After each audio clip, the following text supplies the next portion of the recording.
Allow me to reintroduce myself. My name is Ho. H to the OV. Hello, fans of all ages. We are indeed the Beasts of the East. Ryan Warwick and Scott Thompson with you here on this Wednesday, September 30th, 2015. Beasts of the East on WRPR 90.3 FM. Thank you very much for tuning in today. And first thing we got to talk about is your attire. My attire is on point today. It's on point, but all right, just listen to this. So Scott decides to no, rewind. I was meeting you at Jaylee's so we can go call the women's soccer game, our first play-by-play of the season. Unfortunately, this women's soccer team lost today 3-0. Hopefully you heard that on WRPR. But anyway, back to the story. So I'm going to meet you at Jaylee's, and I bump into you outside, and you are wearing a basketball jersey and sweatpants. All right, it wasn't just any basketball jersey. It was a nice jersey. It was a Kareem Abdul-Jabbar UCLA jersey. It was very nice. Who says they have that? So, you. So I go up to you, and I'm like, dude, are you really... I was like, you're changing, right? I was like, yeah. You're changing, right? I low-key didn't know we were wearing polos. So I want to explain now. All right, fine. Now, I go back to my room. I'm walking. I'm thinking, what am I gonna wear? I gotta look good. This is our first play-by-play. Right. I did my hair and everything. So I'm like, Ramapo polo. I left it at home. Anyway, next. So go in my closet. Our first play-by-play, he doesn't even have his Ramapo polo on him. Doesn't matter. It got better from there. Ramapolo. I got the Barclays, my Under Armour. It is a very nice shirt. I got it at the Barclays tournament. Back in, what was that? August? Back in August when the PGA Tour was there for the playoff. And Ryan, I'm just on point. It is a great shirt. I'm just on point. It is a great shirt. I don't brag much. Maybe a little bit. But I'm on point today. Did you wear the hat while we were calling the game? Yeah. Oh, my God. We showed up to a meeting a couple months ago, earlier this month, with someone who works in the athletic department, and he comes in with the Ramapo polo on, but he has his Titleist hat on. I'm like, Scott, you have a meeting with someone. You're going to wear a hat to a meeting? Absolutely. I wear a hat. Your hair is a little wild. I haven't gotten a haircut. Well, I have a 2-week policy. I get a haircut every 2 weeks. I'm 2 weeks past that 2 weeks. So you haven't gotten a haircut in a month? Yeah. I get a haircut once a month, but I haven't gotten a haircut in 6 weeks. Look at my hair right now. I know, it's wild. I haven't gotten a haircut since August 15th. Yeah, but your hair works. Mine doesn't. My hair doesn't work? Are you kidding? I'm getting a haircut this weekend, and I won't wear a hat all week. How about that? I just discovered this look by the way, a couple of days ago. For people that probably see me, I'm wearing a hat around campus 24/7. Your little baseball American flag hat. You love it. It's great. Routine baseball. Look it up. But anyway. Baseball. Anyway. I got to figure out what to do with my sides. I will not wear a hat this entire week. How about that? No, I'm not saying don't wear the hat. No. You can wear the hat, but I want to see if I can do it. Because literally, it's second nature. I wake up, pants, shorts, socks, hat. I can't do it. I can do it. Once I get a haircut, I can. Except for Thursday and Friday. That's the one day I have to wear a hat. Because we wake up. Yeah. And having to deal with that. And I get a good 4 hours of sleep tonight because I have to make the newspaper. That'll be me next year. But I'll gloat for now. How do you know? What? You don't know if you're going to be. Bro, I make. You have to be optimistic, and you have to set your goals. And I'm setting my goals. And if you don't make me it, transferring. Rowan, here I come. You're going to transfer your senior year? Not really. No, I'm just kidding. Good point. I like it here. Speaking of optimism, let's get into the New York Yankees, which fans seem to not have a lot of optimism, despite the Yankees' magic number being 2 with 5 games left. I want to rewind back to 15 years ago, 2000, okay? We were 5. How do you remember this? Oh, I don't know. Maybe because it's a stat that I'm going to bring up. Okay. The Yankees lost 15 of their last 18 games in the 2000 regular season. They won 87 games in 2000. They won the division by 3 games, I think. So they obviously barely won because they were heading into the month of September with 80-plus wins, and they lost 15 of their last 18, which obviously is not how you want to enter the postseason. They wound up winning the World Series that year. So, do the Yankees look like a good team right now? No. Are their offensive numbers skewed? Yes. You look at the stats and you say they have the second best offense in the American League, maybe even the third behind the Astros. I think they pulled up behind them, but the Astros are now 10-17 in the month of September. So even they're falling off a lot. But do they look like a great team? No. Do they look like a team that can win the World Series? No. Do they look like a postseason team? No. But you know what? Last year they won 84 games. The year before that they won 85 games. They were not supposed to be a 500 team. And I understand that when you're in the position that at one point they did have an 8-game lead in the division. And every negative aspect goes completely out the window because when the moment's right there in front of you and you lose it, it hurts whether you haven't made the postseason in 100 years or 1 year. It still hurts. But Yankee fans have to remember that they were not supposed to be in this position. And we go back to this argument a lot. We don't know the Yankees losing. The Yankees have not had a season. 84 wins is the lowest they've had in our lifetimes. So we don't know what it's like to lose a lot, but again, the Yankees were not supposed to be in this situation. And Yogi Berra, it ain't over till it's over. They won 87 games in 2000. They won the World Series. The San Francisco Giants won 87 games last year. They won the wild card on the road at Pittsburgh, which is not an easy place to play. The Pirates have the best home record in all of baseball. So I don't get why Yankee fans are so pessimistic. I don't get it, especially because the playoffs is all about streaks. Right. It's a 0-0 record going in. You throw your best on the field, and whatever happens, happens. That's why they call it the heat of the postseason. Yep. It's such a high-pressure situation. It just matters about who steps up to the plate. Like you said, though, we're not used to a Yankee team with 84 wins. We're used to 90, 92. Right. They have 86 right now, which their highest since 2012. Yeah. So we're not seeing the powerhouse juggernaut Yankees. We're seeing those young guns that are putting together games and they're winning off of sac flies instead of 400-foot bombs now. And we know the story of the Yankees offense is home runs. Half of their runs come from home runs, which we all know is a problem in the postseason. But here's why the Yankees don't play small ball. Because they have the guys who produce runs. They have the second best offense in the league because they don't play small ball. I know that might sound insane because you think to yourself, if they stole a couple of bases, they would have the best offense ahead of Toronto. They would have more wins, blah, blah, blah. But when you really think about it, their mindset, Girardi's mindset, and you can like it or not, I personally am not a big fan of it, but if you like it, then that's fine because it's not completely out of the ordinary. But if you have guys who can drive in runs like A-Rod and Marteshar before he got hurt, and Beltran, who's having a great season thus far. He was hitting under 200 in the month of April. He's batting 300 since May. You have Greg Bird now. You have Dustin Ackley, who's hitting home runs. You have even Chase Headley, who can park a couple. And Stephen Drew hits home runs every now and then. You're not going to risk outs if you have guys who produce runs. So that's why I say that them not playing small ball is the reason why they had the second best offense in the league. You don't like it? Understandable. You want to steal bases. You want to bunt. Whenever Brian McCann bunts down the third baseline, I love it. But again, we know this team is not playing well at all. I think they're a game under 500 since August 1st. I think they're 26-27. But they are an 86-win team. Right now, their magic number is 2. They can make the postseason tonight. Do I think the Yankees are going to win the World Series? No. Is it possible? Of course it's possible. If you're in the postseason, it's a possibility.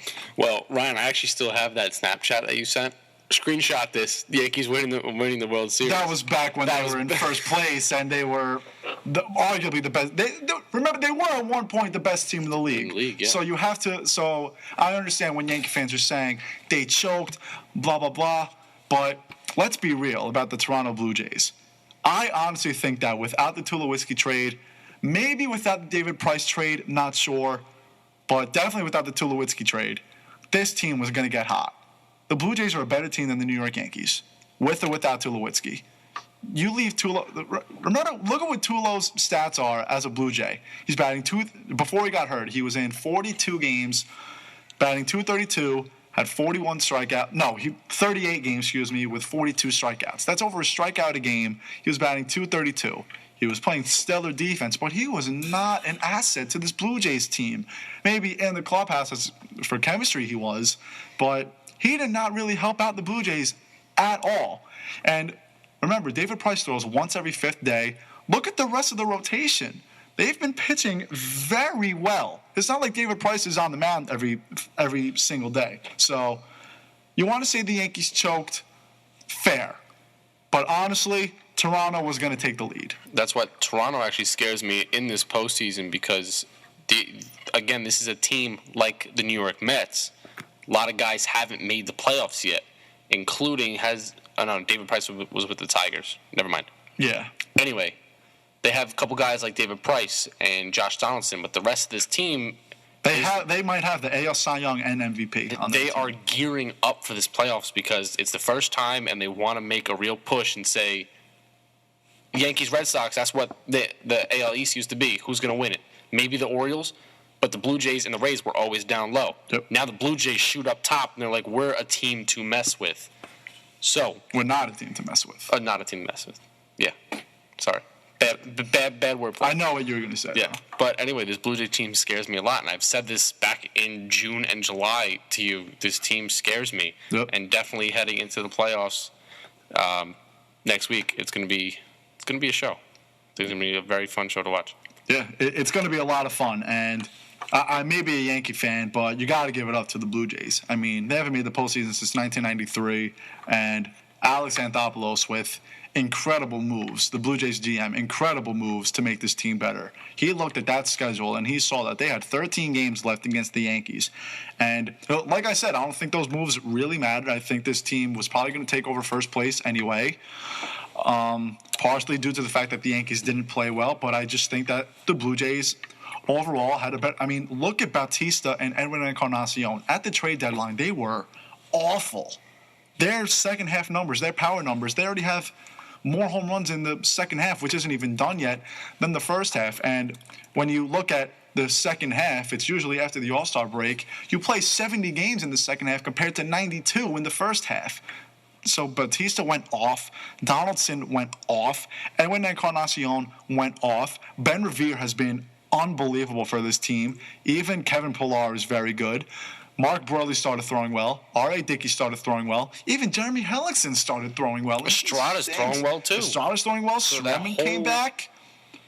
You know, it's just Anthopoulos, I really give him a lot of credit for this team's morale right now. Oh, yeah. Because maybe not, David Price obviously being your ace now, right? Yeah. You'd be the ace now, obviously. So David Price being your ace, you bring in big names like him and Tulowitzki. You brought in Josh Donaldson before the season.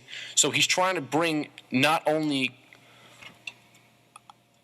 I want to say, good team camaraderie or right. Showing people chemistry. that I have this team. We have this talent on the team.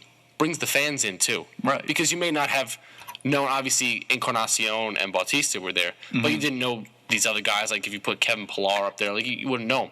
Josh Donaldson is at the start of your lineup. Troy Tulowitzki was at the start of your lineup. Jose Reyes didn't really work out for him. Obviously, we saw that trade.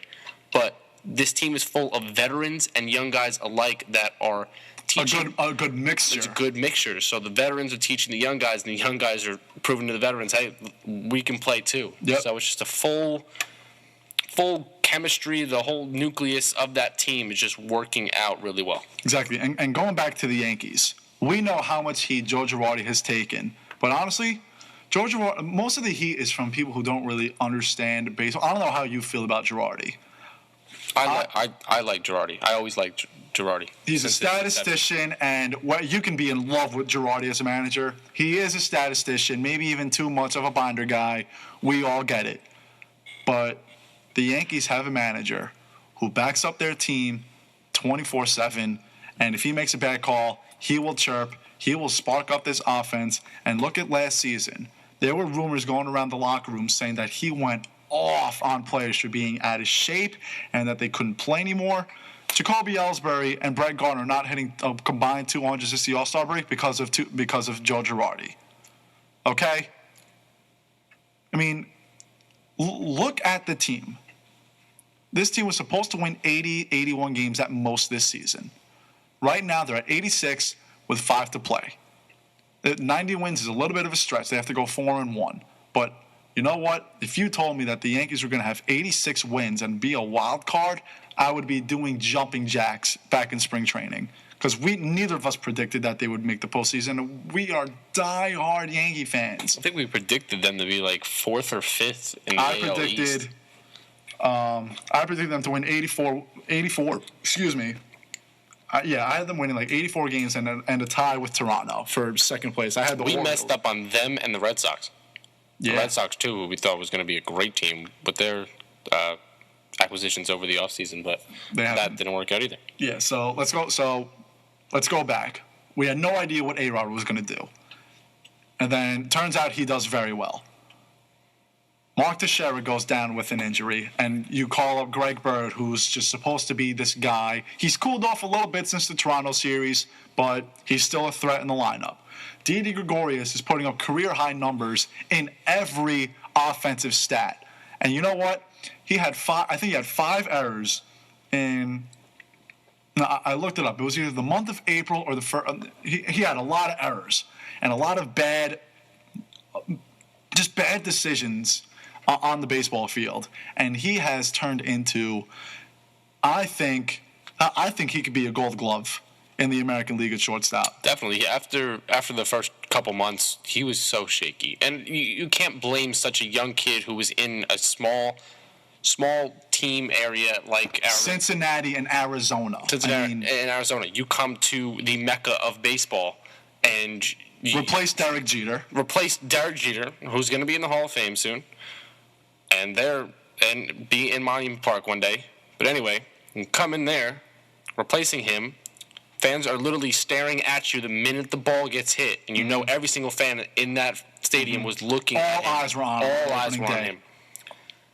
I'd be nervous too, obviously. Yeah. And he's been unbelievable. But since then, he needed, like we said, needed to settle in. He needed to take his time and play like Didi Gregorius, not like anybody else. Yep. And you know what? Doing that as and you know what? Even Chase Headley, guy has 20-something errors on the year. 6 of those errors are since the All-Star break. He even has done pretty well. This is kind of what we expected out of him. Carlos Beltran was not expected to hit like this since May. And remember, in April, he was awful. He's hitting 300 since the month of May.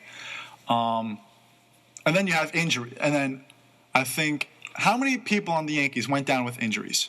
The rotation. Did all 5 have an injury at one point or another? Tanaka, Pineda, CeCe, Eovaldi, Nova. I don't think he was ever injured, but he did go to the rotation. He went back and forth with the rotation because he had that awful stretch. Yep. So 3 years in a row where there are a lot of injuries to this team, and 3 years in a row, most of the injuries are to the rotation. Last year, 80% of pitchers went down with an injury. This year, it was the same exact thing. None for a long period of time, but every single pitcher went down with an injury. So if you want to blame Joe Girardi, and Andrew Miller got hurt, reminder, back in May. He was out for a month or so. You want to blame Girardi, go ahead. I think the only thing you can blame him on is pushing pitchers a little bit too much to the limit. Dellin Betances has been shaky. I saw an incredible stat. Mariano Rivera only threw for 70 innings 3 times in his career. Dellin Betances, two qualified years, 70 innings in both years. So Joe Girardi is overusing Dellin Betances. And you know what? It's a blessing in disguise that the Yankees are losing right now. Because when postseason time comes and you need a guy in the 8th inning, Dellin Betances is still right there. The Yankees are they only have 2 losses when leading after 8 innings. Yeah. Okay? I think they're like 65-2 when leading after 8 innings. Well, obviously, because this 1-2 punch is a 1-2 punch, and you haven't seen that in a while from a team. Dellin Betances and Andrew Miller, both throwing gas, both with great stuff. And you're right, it is a blessing in disguise that they are losing right now because these guys are not going to be used. So, not going to say keep losing because we obviously want... You want to clinch. We need 2 wins. Maybe if you get the one tonight and have the Angels and Twins lose, okay. But lose if that's the case after those 2 wins because if Dellin Betances and Andrew Miller can stay... Or just sit them in general. Yeah, because once you clinch this postseason, the Blue Jays are winning the division, get it through your head. Okay? Their magic number is 1. Stop worrying about the Blue Jays. They are not going to win the division. It's the Blue Jays division. They want it fair and square. You need Tanaka, Betances, and Miller for that wild card game. Yep. That is definitely what you need. Tanaka going to throw tonight so he can be in line for that wild card game. But Betances and Miller are definitely going to be a big part if it comes down to a 1-0 lead going into the 8th. Mm-hmm. And you could definitely bet on them shutting that down. And let's talk about Tanaka. Hamstring strain starting tonight. I don't know if I like it or not. And here's why. Because let's say he gets hurt. Okay? Like hurt, yeah. And not even hurt, just hurt to the point where he can't throw in the wild card game. That's a big blow. Because the number 2 starter... It might be. We can talk about this later. It's either going to be Severino or Pineda. We have a lot of time. We'll talk about that later. But the Yankees have to be very careful with Masahiro Tanaka tonight. A postseason spot, they have a 99.9 percentage chance of making the postseason. 99.9, according to ESPN. They're going to make the postseason, so you have to be very careful. After tonight, the only thing you can play for is home field, and they practically have that in the bag. 3.5-game lead with 5 to go. They're going to make it, and they're probably going to play at home. It's that simple. So after tonight, I think that they really need to sit everybody. If they as soon as they clinch, they need to sit everybody. Literally everybody. Sit Dellin, sit Miller, because that's why everyone is having a bad season. Brett Gardner is notorious for having bad second halves. Notorious for it. And same thing happened with A-Rod. Right now it's happening with Greg Bird. Maybe the postseason rush is getting to him a little bit. I'm not sure. He's a young guy. He's in shape. I think it might be the postseason rush.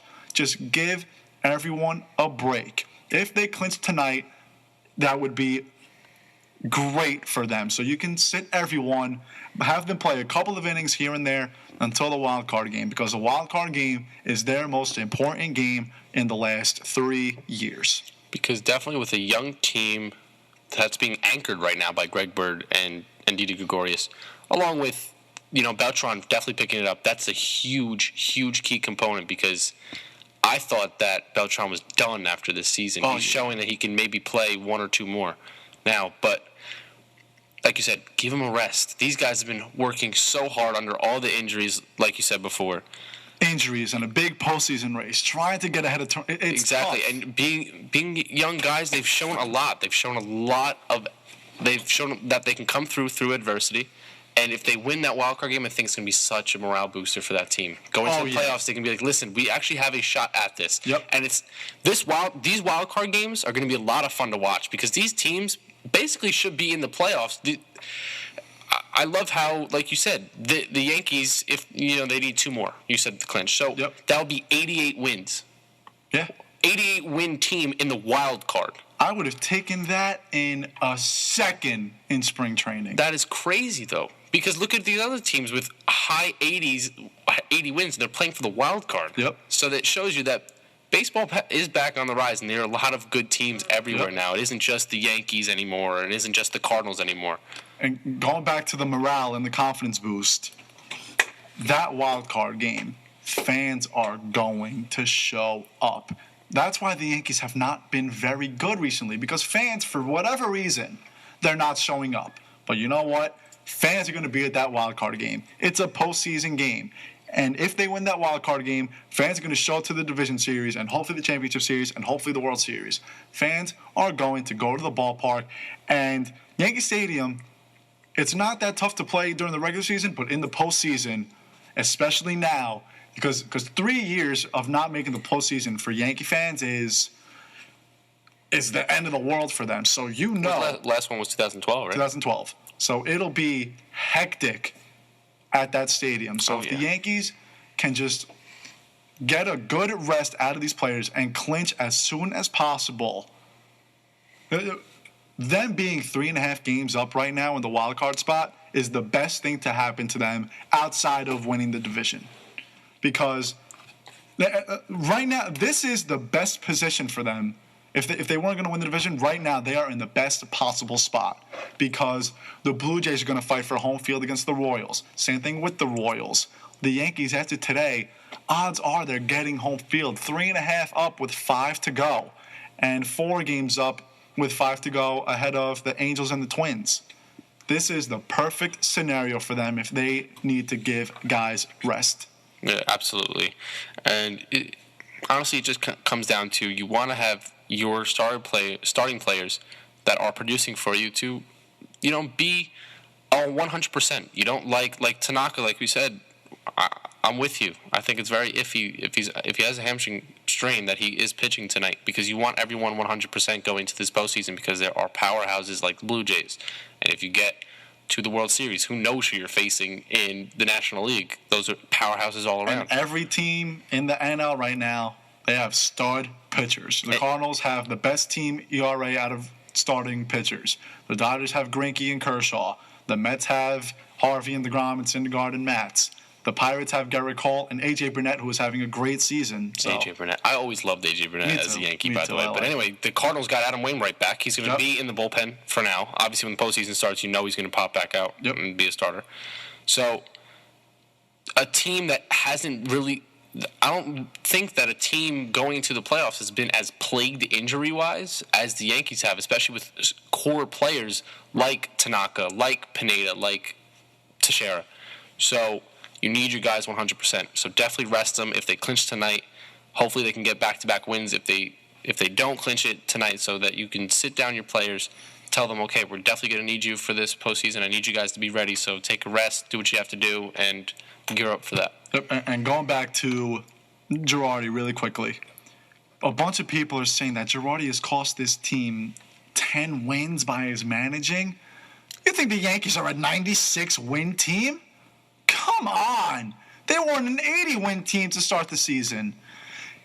Girardi does some weird things. I get it. I saw him take out a pitcher with 2 outs in the 9th when leading by 7 runs earlier this season.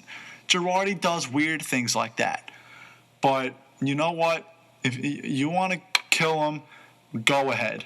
He's going to be the manager of the year in the American League, most likely. Who else? John Gibbons, I don't know much about the Blue Jays, but a lot of people don't like John Gibbons. Girardi's probably going to be it.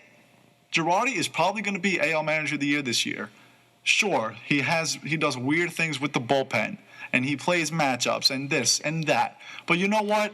That's the way baseball is now. And he has to, in my opinion. Look at what he has around him. He doesn't have a team like the Blue Jays, or even like the Dodgers or the Cardinals, who have such depth in that team.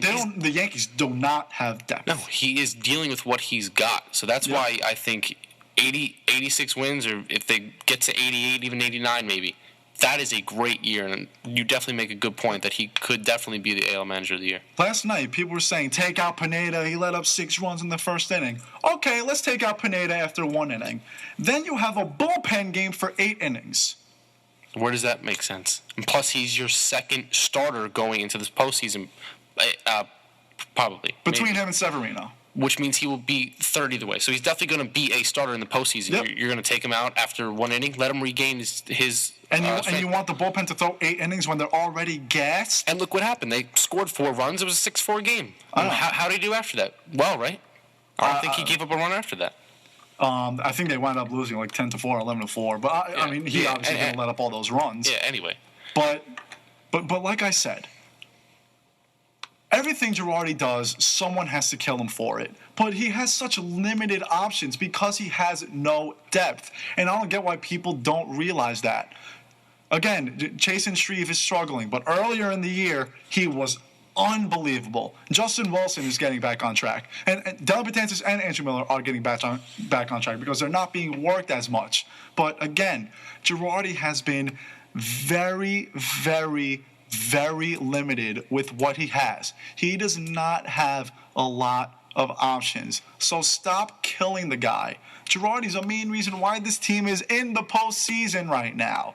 Okay? So stop killing the guy. It's completely unnecessary. Yeah, I don't understand why.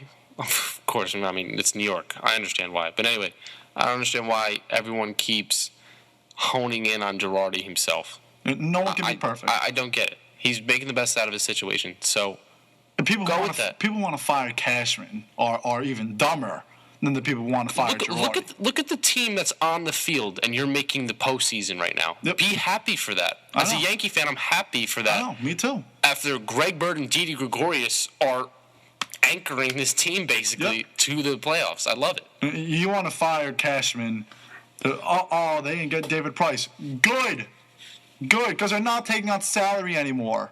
They have Greg Bird. They have Aaron Judge. They have Luis Severino. They have Jorge Mateo. They have Rob Refsnyder. The fans are getting what they want, but then they still have to attack Cashman because he didn't get this or he didn't get Martin Prado. You know what? Martin Prado was, honestly, would I have liked him to be on the team? Yes. I would have taken him over Steven Drew. Yes, but look who they got in return. They got Nathan Eovaldi, and he is emerging into a quality starter for this team. He struggled early on, and he got a lot of wins because of very good run support. But now, before he got hurt, his last 13 or so starts, he had an ERA of under 3. Eovaldi can throw. And then what other moves did he make? He got Didi Gregorius, and I can't think right now off the top of my head, but there are a lot of trades that he did not make that saved this team. Shane Green, right now. Who was in that? Was he in the Didi trade? Was that part of the three-man? Because I think the Yankees sent guys to Detroit, who sent guys to Arizona, who sent guys to the Yankees. I believe he was part of that. Would you rather have Shane Green on this team or Didi Gregorius? Shane Green is not in a major league. He's not on a major league roster right now. Okay? So Cashman and Girardi are doing a very good job. If you want to blame someone, I guess you could blame Cashman for not having guns on the team, because that's not Yankee mentality. Yankee mentality is let's go out and get the best guys. You know what? They didn't want to do that anymore. Why? Because they like the 4 guys that they have in the minor league system. This is potentially the new core 4. And I love it. You want to know why I love it? Is because Cashman is believing in the farm system now. We're so used to him throwing away. Yep. Prime example, Austin Jackson for Curtis Granderson. Look how that worked out. Yep. I don't even think Curtis Granderson batted over 270 when he was with the Yankees. Yep. He put up power numbers, yeah. But Austin Jackson's doing very well, and he's solidified his spot in that Seattle offense as the leadoff hitter. Anyway, I love that Cashman has relied on his scouts and everyone to say, we got to keep these kids. Who was it? David Price? When they were asking for Refsnyder, they kept pushing Refsnyder. It was David Price. It was Craig Kimbrell. It was Cole Hamels. It was Cole Johnny Hamels. Cueto. That's what I'm thinking of. They the Phillies wanted Refsnyder bad. Yeah, and rightfully so, because Chase Utley's a joke. And the way the media was making it sound like was Cashman was basically like, no, he was like laughing it off, like I'm not giving him up for that. So I love that he's believing in his farm system and his core players that you said could possibly be the new core 4. Yep, and that's how Yankee fans are. Yankee fans are very pessimistic. They think the bad outweighs the good. I don't think so. They want the good now. They want people who can produce now. No, you have to. Get used to it. Yeah, get used to it, because we have been blessed. You can't have possible rookies of the year for the next 2-3 years. Yep, without a doubt. And that's how Yankee fans are. They're pessimistic, and that's how they are. They think the bad outweighs the good. I don't think so. And really quick, before we get into the updates, because it's already 6:35. Mm-hmm. Who was the second starter in the postseason, Severino or Pineda? Honestly, I think you should do Michael Pineda first. My reasoning being, if I don't think there's no right or wrong answer. No, I don't. I think it is 50-50, but I feel like give Severino a little chance to see for the first 2 games what the postseason's like. Show him that you need to produce. So if, say, Tanaka or Pineda does not have a good game, show him that this is definitely something that you have to look for. I need a good start out of you. So let him ease his way into the playoffs instead of throwing him out immediately. You just convinced me. I mean, do I think... I think Pineda's a big boy. He loves the spotlight. He does. So I think you definitely put him to have Severino, the young gun, go behind him, focus on those first 2 games, and then go from there. This is going back to, I guess it's not really exact to the Kershaw-Bumgarner argument that we had the other day, but I like the bigger sample size. Has Severino been great? Of course he has, but he's only had 9 career starts. We've seen what Michael Pineda can do. The guy struck out 16 people this year. And you know what? I get that if Pineda's slider is not there, he's bad. Pineda relies on his slider a lot. But you know what? When it's on, he's one of the toughest pitchers to face in the American League. Writers in spring training were very, very high on this guy. You have to start Pineda second.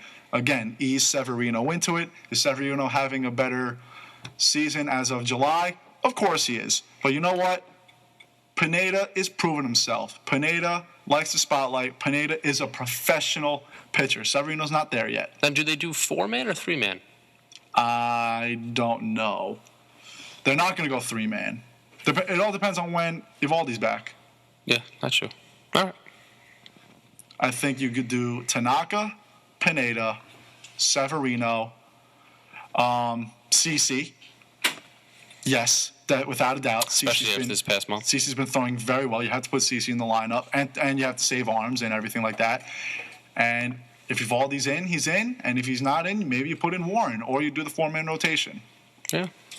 But I think you do have your top 4 pitchers ready to go. Yeah, absolutely. Without a doubt. Sky to T, go ahead. All right, Ramapo Roadrunner updates. Me and Ryan were at that women's soccer game. We called that over this live stream. They were at the athletic field this afternoon. The Roadrunners lost, however, 3-0 to Rutgers Newark Raiders as striker Sarah Corson of Rutgers had a hat-trick, moving her goal total to 14 on the season. The Roadrunners are now 6-2-1 and look to rebound from their loss on Friday as they travel to Rowan to face off against the Owls. Women's volleyball fell to Montclair State last night, 3-1 in the sets, moving their record to 9-5 on the year. They will be hosting the Roadrunner Invitational starting this Friday in the Bradley Center. The Roadrunners' first game is at 6 p.m. against Hunter College. On to pro updates. The Yankees lost again last night, 10-4, as Michael Pineda gave up 6 runs in the first inning to the Red Sox. However, they could clinch a postseason berth tonight if they win and the Angels and Twins both lose. The Yanks will take on the Sox again, 3rd game of the 4-set series. Wade Miley, Masahiro Tanaka on the bump. That's 7:05 first pitch on the YES Network. Moving boroughs again. Mets lost to the Phillies, but it really doesn't matter at this point as they're constructing their playoff lineup.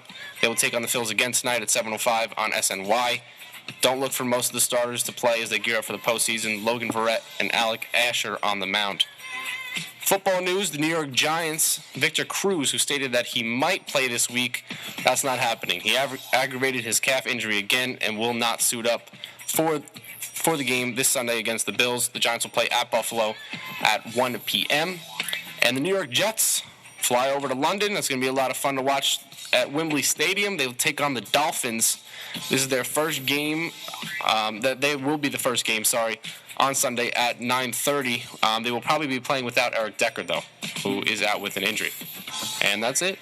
Ryan Mork, Scott Thompson, WRPR 90.3 FM. We'll be back right after these short messages. Kids are using their energy wisely. Yeah. What's your excuse? Learn more at loseyourexcuse.gov.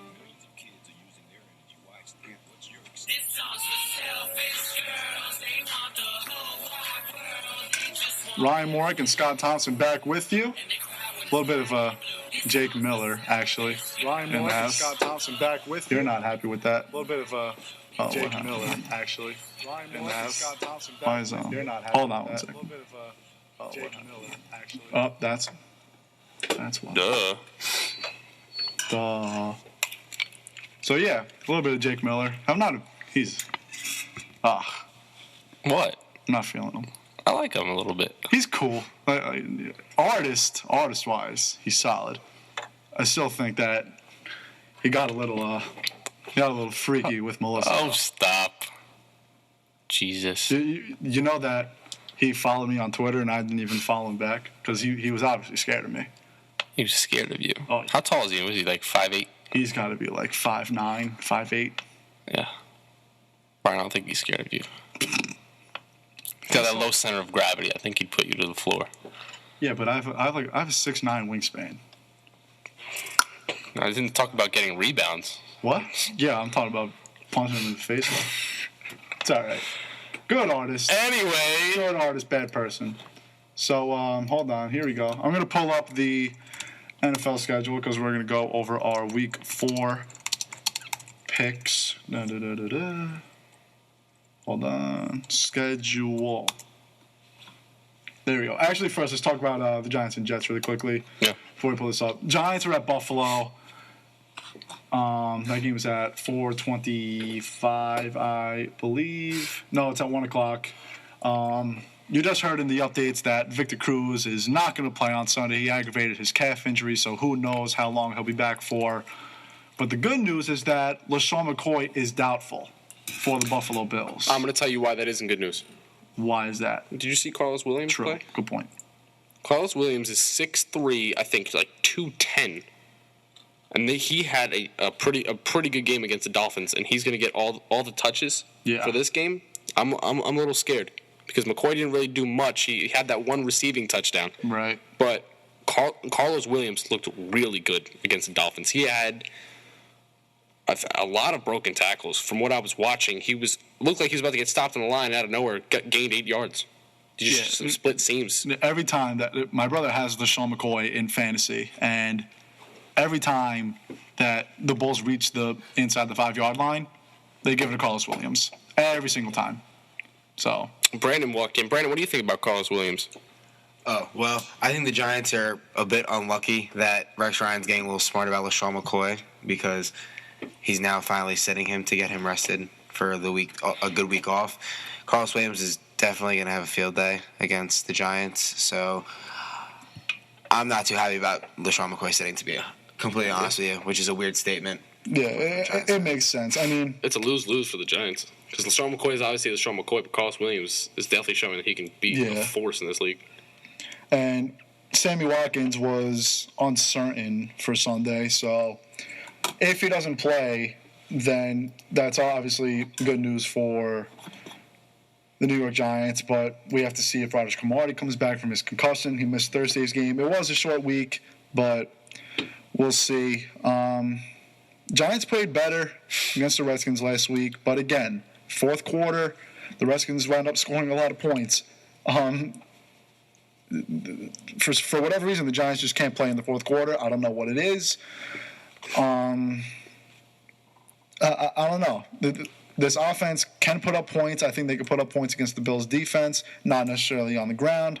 If you have Rashad Jennings in fantasy, sit him. He's not going to do anything. I don't really think any Giants running back will do anything. I think they're going to have to rely heavily on, what's his name? Odell Beckham. And what's his name? Yeah, I don't know how I blanked out because I'm thinking about Beckham. Yeah, I like that Ruben Randle actually had a very good game too. Yeah, Ruben Randle had more targets I think than Beckham. So definitely a big morale booster for Randle, who needed to prove himself after the first 2 weeks where he was almost like Parker, dropping passes all over the place. So yeah.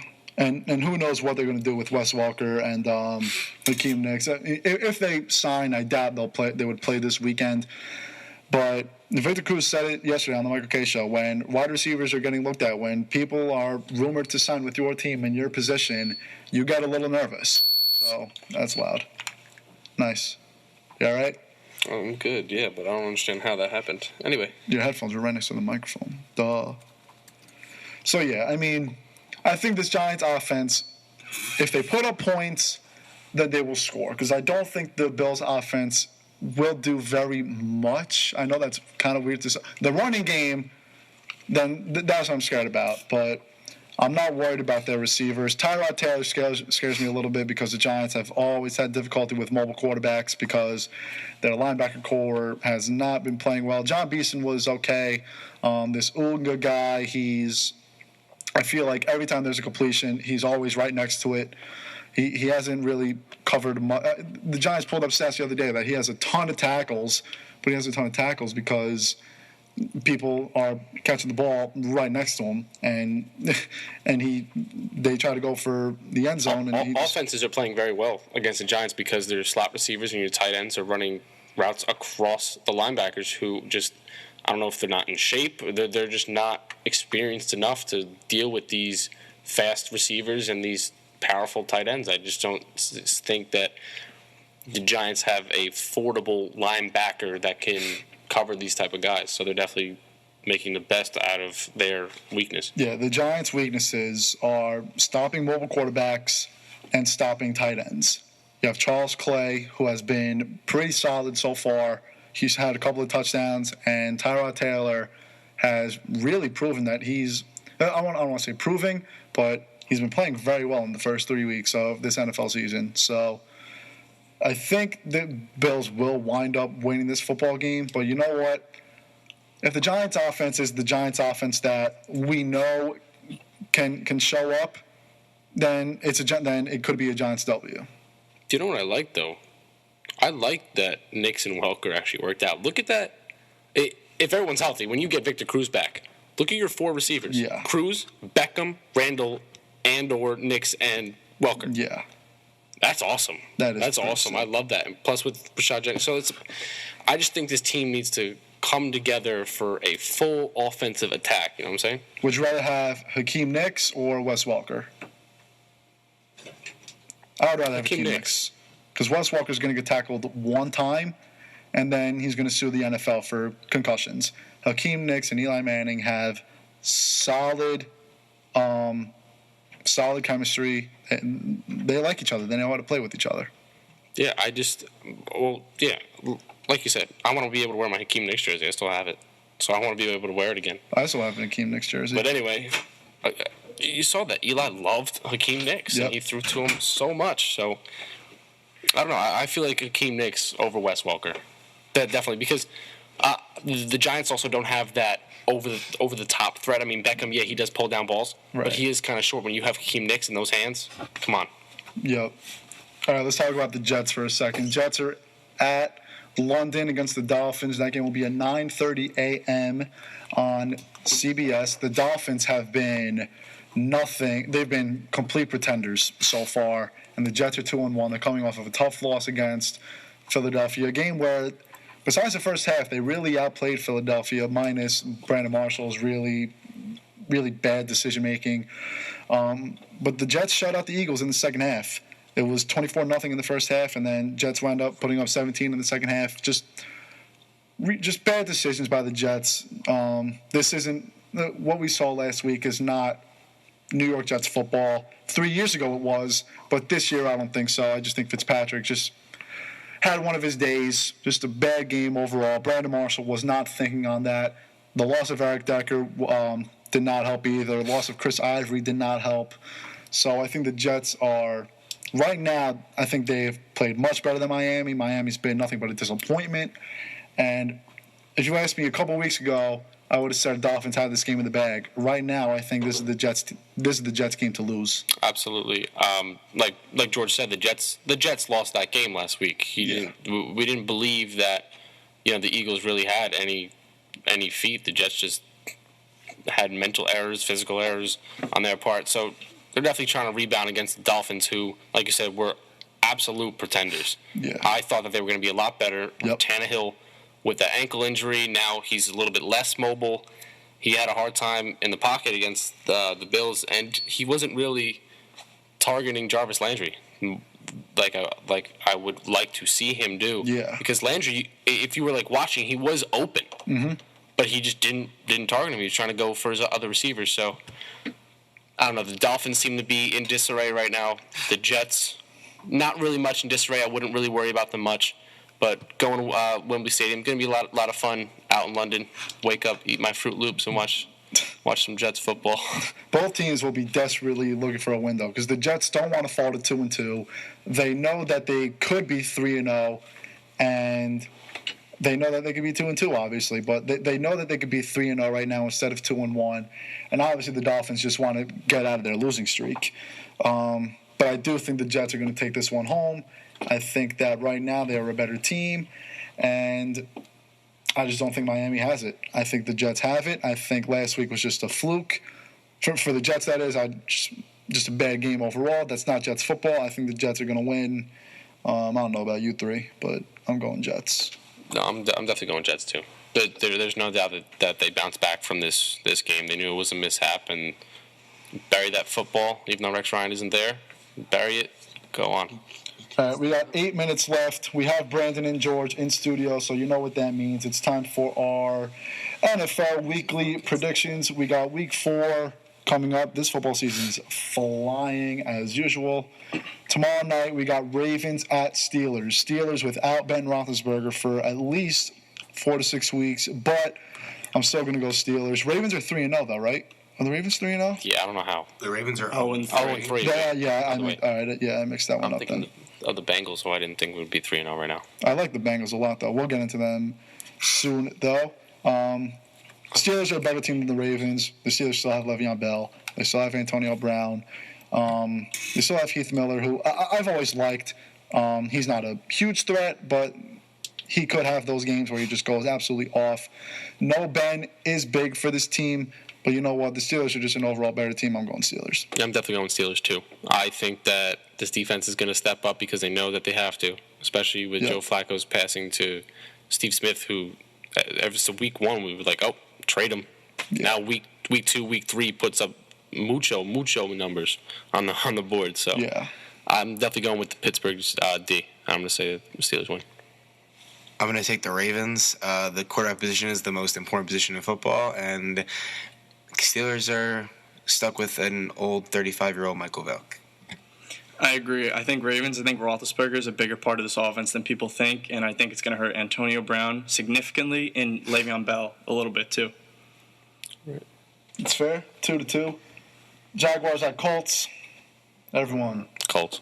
That was easy. Giants at Bills. We went over it before. I'm going to go Bills on this one, but again, wouldn't be surprised if the Giants offense pulled something. Yeah, I don't see the Giants going 1-3. I see them going 2-2 this week because I believe that if they stop Carlos Williams, they have a great chance to win this game. Yes, definitely. Go Giants. I'm going to say Bills, but I would also not be surprised if the Giants won. Yeah. I like the Bills a lot, though. Panthers at Bucks. Panthers are 3-0, right? Yep. Panthers are 3-0. I don't know how, but the Panthers are 3-0. About as bad of a 3-0 team as you could be. Yeah, pretty much. Absolutely. I think they're going to go 4-0, though. Who are they playing? Bucks. The Bucks? Tampa. You know what? I'm going to go with the Panthers, too. They have a will right now, so Cam Newton's playing out of his mind, and he's the only one really playing out of his mind. Mm-hmm. So, you know what? I'm going to go Panthers, too.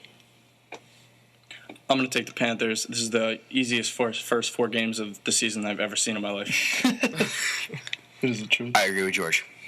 Eagles at Skins. I'm going Eagles. I think that the Redskins stink. And, Eagles. I'm going to go Eagles, too. Even though the Jets did lose that game last week, I think it's a morale builder that they can win a game. So I'm going to go with Eagles, too. I'm going to go Eagles. I think the Redskins are just an awful football team, and the Eagles win no matter what. Simple. Raiders at Bears. The Bears are really bad, huh? They're really bad. Yeah. But the Raiders are worse. So I'm gonna go Bears. Cutler most likely out. Really? Yeah. All right, good. Good for the Bears. Bears win. I'm gonna go with the Raiders. Latavius Murray had a great game last week. He did. I think that the Bears rushing D is awful. By the way, so I'm just gonna go with the Raiders. Ryan, you said the Raiders are worse than the Bears. I don't agree with that. Raiders. I'm going to take the Raiders. I don't know what's up with all these awful games this year so far. Wow. I thought more people picked the Bears. No, whatever. No. Texans at Falcons. Falcons, they have Julio Jones. Falcons save Julio Jones. Falcons are going to be 13-3 this year, so I'm going to take the Falcons here. Falcons have Julio Jones. Falcons. Chiefs at Bengals. I'm going to go Bengals on that one. Definitely going to go Bengals, too. That team is just playing on all cylinders right now, and I always loved Andy Dalton. I always say this. Red Rocket, baby. Andy Dalton looks like a different quarterback this year. He really does. Go Bengals. I'm going to take the Bengals, but once it comes playoff time, Dalton's going to be Dalton. Yeah. Good point. Browns at Chargers. Nice Give me the little Chargers. Yep. Chargers? I'm going to go with the Browns. Wow. Okay. No reason being. I'm just going to go with the Browns. Chargers. That's why you're 11-19. Chargers. Packers at 49ers.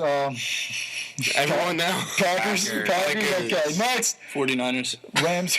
What? I'm serious. You were serious? I'm serious. All right, anyway. Must be nice to get a loss. We are now hiring for NFL weekly picks, so inquire within. I'm taking Packers. All right. Rams and Cardinals. Cardinals are sick. Cardinals. Cardinals. Vikings and Broncos. Broncos. Broncos. Vikings. No, Broncos. I'm just kidding. Cowboys at Saints. Saints. Cowboys. Wait, what? I said the Saints. Oh, yeah, he was explaining this to me today. The Cowboys have an awful defense, and it's really bad. It's only good statistically because they're never on the field, and we saw it this week against the Falcons. Drew Brees hopefully plays better this week. I don't think Drew he's Brees going playing? to. Yeah, He is he's playing. practicing all week, so I would assume he's playing. Yeah. I don't think he's going to. Cooks and Colston just cannot get open. I think the Cowboys win. I am going to go Saints. Cowboys really don't have good. I mean, I know the Saints, for whatever reason, stink at home now. But, see, I still think I think it's a scary place to play. Cowboys have no Dez. They have no Romo. They have no defense. Saints in that one. Lions at Seahawks. Monday night in Seattle. Seahawks. Yeah, Seahawks. Definitely. Seahawks. Poor Lions with their schedule. Who they play next week, Brandon? Next week? Yeah. Cardinals. Cardinals. Jeez. Wow. And they played the Broncos last week. So 0-5. That's rough. That's rough. Wait, they're 0. Wow. They're They're 0-3. 0-3. Their schedule's insane, though. Yeah, that's Panthers are 3-0. Look at their schedule. Panthers are So, 3-0. Those are your Week 4 picks. Hopefully, we don't have standings or anything, do we? not right now, no. I dropped the ball on that. You just put your computer away? I did. It died. Well, It died. you put liquid paper on it? and it Put liquid paper on a B, and it and died. it died. What? Oh, man, that's rough. That is rough. Wait, did we do the Jets game? Yeah, we did the Jets game.